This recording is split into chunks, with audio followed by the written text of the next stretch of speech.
Hey guys, subscribe and press the bell icon to never miss a video. तो recently RBI has cut the repo rate by 40 bps और moratorium has been extended for another 3 months. चलिए देखते हैं इस विषय में इस video में। ये हिंदू न्यूज़पेपर में आया कि RBI has cut the repo rate and also they have extended the loan moratorium. फिर जो जीडीपी ग्रोथ है वो नेगेटिव में इस साल जाने वाला है। ठीक है, तो ये सब क्या है, रेपो रेट क्या है, ये क्यों घटा है, फिर जीडीपी ग्रोथ क्यों नेगेटिव में रहेगा, चलिए देखते हैं इस वीडियो में।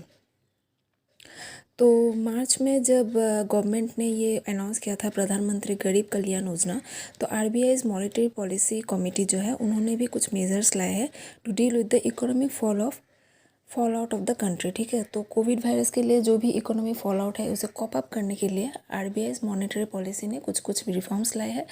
तो क्या क्या रिफॉर्म्स है, चलिए देखते हैं। पहले तो ये बात बता दूं कि before getting into the video पहले आपको मैं कुछ बेसिक समझा दूं कि रेपो रेट क्या है, रिवर्स रेपो रेट क्या है। ठीक है, तो repo rate is the rate at which the country central bank lends money to the commercial bank. मतलब जो रेट से, जो इंटरेस्ट से कंट्री सेंट्रल बैंक जैसे आरबीआई जो लेंड करते हैं money to the other banks, to the other commercial bank जैसे एसबीआई, कुछ भी जो कमर्शियल बैंक्स है उसे जो मनी लेंड करते हैं, जो इंटरेस्ट देते हैं, तो उसे कहते हैं रेपो रेट। और रिवर्स रेपो रेट क्या है, इसका उल्टा है। मतलब जिस रेट से central bank borrows money from the other bank, मतलब सेंट्रल बैंक जैसे आरबीआई जो है, जो central bank of the country है, जो मनी लेते हैं from the other commercial bank, is the reverse repo rate. ठीक है, तो रिवर्स रेपो रेट क्यों होता है, मतलब जब बैंक के पास ज़्यादा पैसा हो जाता है, तो ज़्यादा पैसा अगर मार्केट में चला जाए तो ज़्यादा लिक्विडिटी हो जाएगा, तो ज़्यादा इन्फ्लेशन होने का चांसेस है, राइट।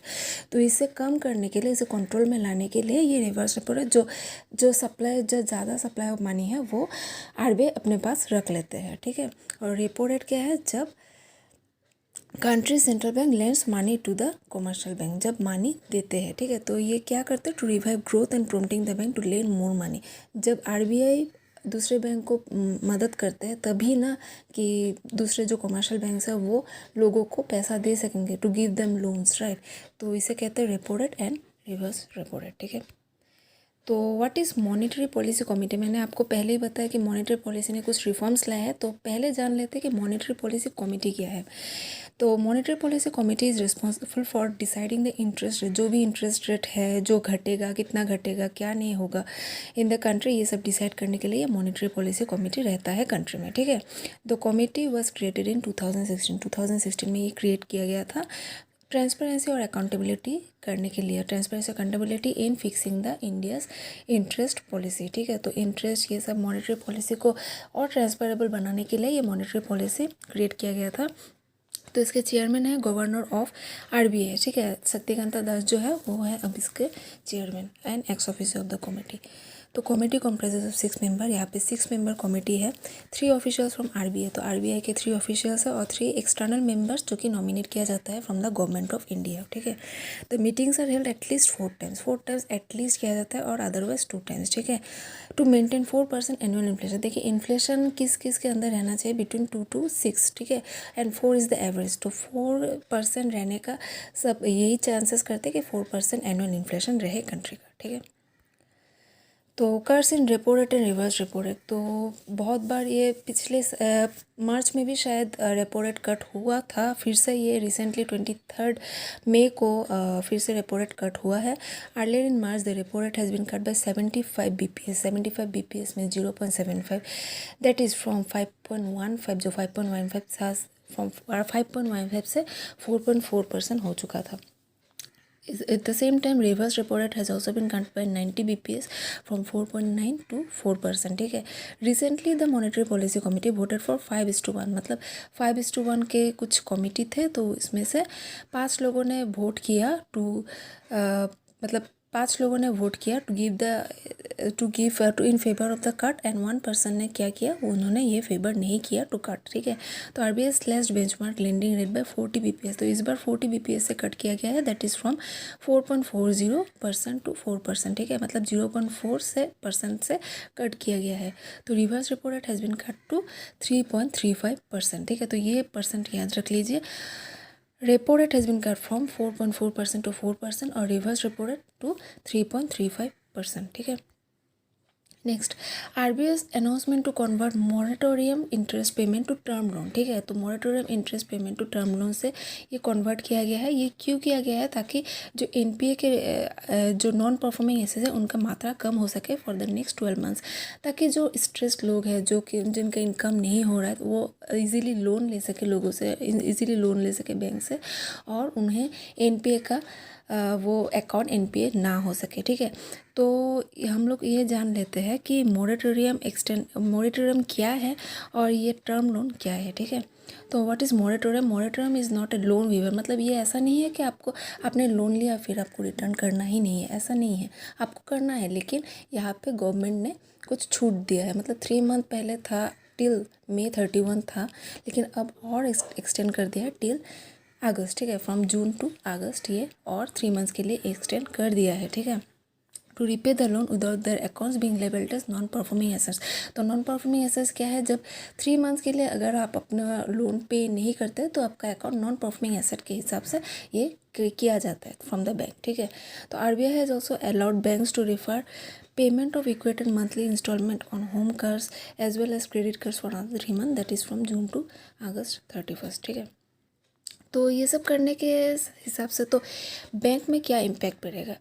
तो this will affect the lending institutions bank as it will affect their cash flows. मतलब अगर कुछ इंटरेस्ट ही ना आए लोगों से, अगर वो लोग कुछ पैसा ही ना मिले पब्लिक से, तो उनको बैंक का भी हार्म होगा ना, and they may not be getting the repayment for another 3 month. तो ऑब्वियसली अब अगर बैंक को कुछ पैसा ही ना मिले तो उनका क्या लाभ होगा? But RBI is lower the cash reserve reserve providing additional liquidity from 30% to 80%। मतलब कैश रिजर्व रिजर्व क्या है? जो कैश रखते हैं रिजर्व बैंक अपने पास from the other commercial bank, उसका परसेंटेज जो है वो कट कर दिया गया है। ठीक है, तो जो CRR है उसका परसेंटेज कट किया गया है so that they can lend more money to the public. ठीक है, तो steps taken by RBI to enhance the liquidity. तो देखिए अभी कोविड वायरस के लिए क्या है, इनकम नहीं है, तो मनी अगर मार्केट में ना रहेगा तो लोग खाएंगे कैसे? तो उनका स्ट्रेस कम करने के लिए कुछ स्टेप्स लिया गया है from RBI to enhance the liquidity. ठीक है, तो marginal standing facility has been reduce to 4.25%। तो मार्जिनल स्टैंडिंग फैसिलिटी क्या है? ओवरनाइट जब बैंक पैसे लेते हैं फ्रॉम द आरबीआई, वो है marginal standing facility. It has been reduce to 4.25%, which allow additional liquidity of rupees 137,000 crore under liquidity adjustment facility। ठीक है, तो लिक्विडिटी बढ़ाने के लिए आप सिंपल भाषा में याद रखिए, लिक्विडिटी बढ़ाने के लिए ये मार्जिनल स्टैंडिंग फैसिलिटी जो है वो कट कर दिया गया टू 4.25%।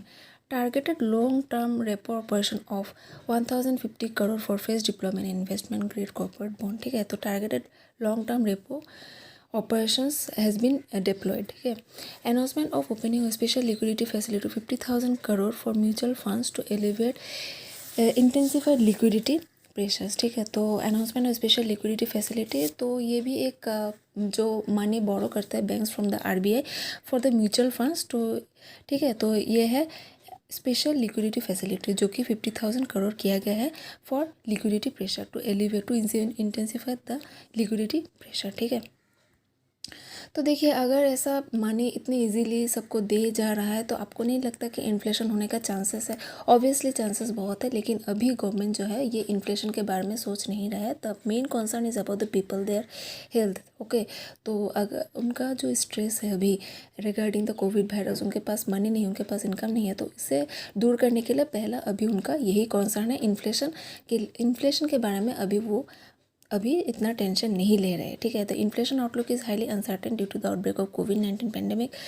बट एक इम्पॉर्टेंट न्यूज़ है, एक इम्पॉर्टेंट अनाउंसमेंट है। The forex reserve increase by 1.73 billion to 487.04 billion. तो फॉरेक्स रिजर्व जो है, जो गवर्नमेंट के पास जो फॉरेक्स रिजर्व होते हैं, तो उसका जो वो इंक्रीज़ हो चुका है टू $487 बिलियन डॉलर। ठीक है, आरबीआई गवर्नर से the volume of the global trade could shrink by 13 to 32%। तो ग्लोबल ट्रेड जो है वो 13 to 32% होगा। ऑब्वियसली ग्लोबल ट्रेड श्रिंक होने ही वाला है, क्योंकि कुछ इंपोर्ट या एक्सपोर्ट नहीं हो रहा है, सब कुछ बंद है कोविड वायरस के लिए, तो ऑब्वियसली ये श्रिंक होने वाला है। The GDP growth rate in financial year 21 expected to remain in negative territory. तो ये जो जीडीपी ग्रोथ है ये नेगेटिव में जाने वाला है रिगार्डिंग द एस्टिमेशंस। ठीक है, तो इन्फ्लेशन के बारे में, इन्फ्लेशन जान लीजिए, इन्फ्लेशन 2 to 6 के मार्जिन के अंदर रहना चाहिए। 4 अगर इससे ज़्यादा हुआ, 6 के ज़्यादा हुआ तो ऑब्वियसली इसका बहुत रिसेशन या ऐसा डिप्रेशन ऐसा हो सकता है, ठीक है। तो मेरा आज का क्वेश्चन ऑफ द डे है, what is your opinion regarding the rate cuts by monetary policy committee? Will it be helpful in fighting against the economic impact of कोविड-19? Why the reverse repo rate cut is less than the repo rate cut? तो आपको मुझे इसका 2 questions का answer आपको मुझे comment section में बताना है, ठीक है। अगर आपको कुछ डाउट हो रिगार्डिंग द सेशन तो प्लीज़ आप कमेंट सेक्शन में बताइए।